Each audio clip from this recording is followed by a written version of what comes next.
Hello hi hi hi എന്തുണ്ട് വിശേഷം? എല്ലാവർക്കും സുഖമല്ലേ? ഫസ്റ്റ് തന്നെ ഞാൻ ജ്യൂസ് കുടിക്കട്ടെ കേട്ടോ. നല്ല ആരോഗ്യ പ്രശ്നങ്ങളൊക്കെ ഇല്ലാതിരിക്കാൻ വേണ്ടിയിട്ടാണ് കേട്ടോ ഈ ജ്യൂസ് കൂടി. അങ്ങനെ സ്ഥിരം പരിപാടിയാണ് കേട്ടോ. ഇവളെന്തായി തടിച്ച് പോകണമെന്ന് പറഞ്ഞാൽ ഇങ്ങനെയൊക്കെ കുടിച്ചിട്ടാണ് കേട്ടോ. അങ്ങനെ ഞാൻ ജ്യൂസ് കുടിച്ചു ആരോഗ്യം ശ്രദ്ധിച്ച് അങ്ങനെ പോവുകയാണ് കേട്ടോ. എൻ്റെ പൊന്നേ, എൻ്റെ കരളുണ്ടാക്കാൻ പോവുകയാണ് കേട്ടോ. അങ്ങനെ ഞാൻ കുക്കറെടുത്തു.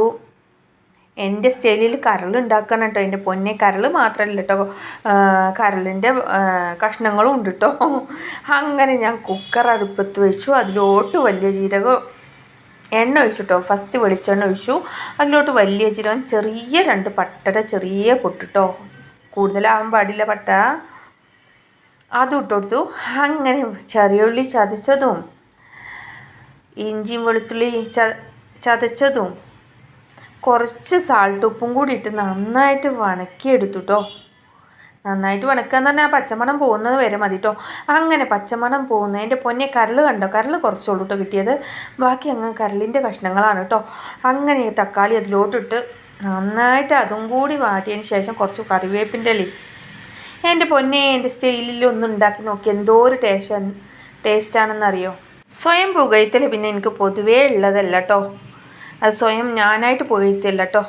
അങ്ങനെ 2 ടീസ്പൂണും നമ്മളെ മല്ലിപ്പൊടി ഇട്ടു, 1/2 ടീസ്പൂൺ മഞ്ഞൾപ്പൊടി ഇട്ടു, 1 ടീസ്പൂൺ മുളക് പൊടി ഇട്ടു, പിന്നെ കുരുമുളക് പൊടി 1 ടീസ്പൂൺ ഇട്ടു കേട്ടോ. പിന്നെയുണ്ട് നമ്മളെ മട്ടൻ മസാല അല്ലേ, അതും കൂടി ആഡ് ചെയ്യണം കേട്ടോ. അങ്ങനെ മട്ടൻ മസാല 1 ടീസ്പൂൺ ഇട്ടു കേട്ടോ. അങ്ങനെ അത് നന്നായിട്ട് വാട്ടിയതിന് ശേഷം ഇളക്കിയെടുത്തതിന് അതിൻ്റെ ആ സ്മെല്ലൊക്കെ പോയതിന് ശേഷം നമ്മളെ കരളിൻ്റെ കഷ്ണങ്ങൾ അങ്ങ് എടുക്കുക കേട്ടോ. അതും അതിലോട്ട് നന്നായിട്ട് ഇടുക കേട്ടോ. അങ്ങ് ഇളക്കി കൊടുക്കുക. എണ്ണി പെറുക്കാൻ മാത്രമല്ല കരളിൻ്റെ കഷ്ണങ്ങളും ഉള്ളൂ, കാരണം കുറച്ചുള്ളൂ കിട്ടിയത് കരൾ. എൻ്റെ കരളിന് കുറച്ച് കഷ്ണങ്ങൾ മാത്രമേ ഉള്ളൂ കിട്ടിയത് കേട്ടോ. അപ്പോൾ അതും കരളിൻ്റെ കഷ്ണങ്ങളും എല്ലാം കൂടി അങ്ങ് സെറ്റാക്കി മട്ടൻ അങ്ങ് കുക്കറിലോട്ട് ഇട്ട് കൊടുത്തു കേട്ടോ. എന്നിട്ട് 2-3 തവണ അങ്ങ് ഇളക്കി കൊടുത്തു കേട്ടോ. ഇളക്കലിൽ ബിരിയാണി വെക്കാനുള്ളൊരു മെയിനാണ് ഇളക്കൽ. ആ ഇളക്കൽ എനിക്ക് പഠിച്ച് എന്ത് കിട്ടിയാലും 100 തവണ ഇളക്കിക്കൊണ്ടേ ഇരിക്കും കേട്ടോ. അങ്ങനെ അത് ഇളക്കി സെറ്റായി 2 ഗ്ലാസ് വെള്ളം ഒഴിച്ചു കൊടുത്തു. അങ്ങനെ കുക്കറിൽ വിസിലിടാൻ വെച്ചു കേട്ടോ. വെയിറ്റ് അങ്ങനെ വെച്ച് കൊടുത്ത് അത് 3 വിസിലടിച്ചു കേട്ടോ. 3 വിസിലടിച്ചതും അത് സെറ്റായി. എൻ്റെ പൊന്നെ, അടിപൊളി സ്മെല്ല്, എന്തോരം സ്മെല്ലായിരുന്നു എന്നറിയോ.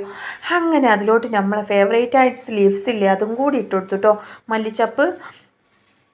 അങ്ങനെ സെറ്റായിട്ട് എൻ്റെ പൊന്നെ അടിപൊളി ടേസ്റ്റ് ആയിരുന്നു കേട്ടോ. എല്ലാവരും ട്രൈ ചെയ്ത് നോക്കുക കേട്ടോ. അങ്ങനെ ഞാൻ കുളിക്കാൻ പോയി. കുളി കഴിഞ്ഞ് വന്ന് ദോശ ഇരിപ്പുണ്ടായിരുന്നു കേട്ടോ. അപ്പം അങ്ങനെ ദോശ എടുത്തിട്ട് 1 ദോശയും കുറച്ച് മട്ടനും കുറച്ച് ചട്നിയും സാമ്പാറും ഒക്കെ ഒഴിച്ചുകൊണ്ട് ഒരു പിടി പിടിച്ച് അങ്ങനെ വന്നു. അങ്ങനെ സ്ഥിരം പരിപാടിയാണ് കേട്ടോ. പഠിപ്പിച്ച് വെച്ചതാണ് ഐസ് കേട്ടോ, ചോക്കോബാറും കഴിച്ചു. അപ്പോൾ അത്രയേ ഉള്ളൂ. എൻ്റെ വീഡിയോസ് ഇഷ്ടപ്പെട്ട എല്ലാവരും സപ്പോർട്ട് ചെയ്യുക, സബ് ചെയ്യുക. അടുത്ത വീഡിയോ വീണ്ടും കാണാം. ബൈ.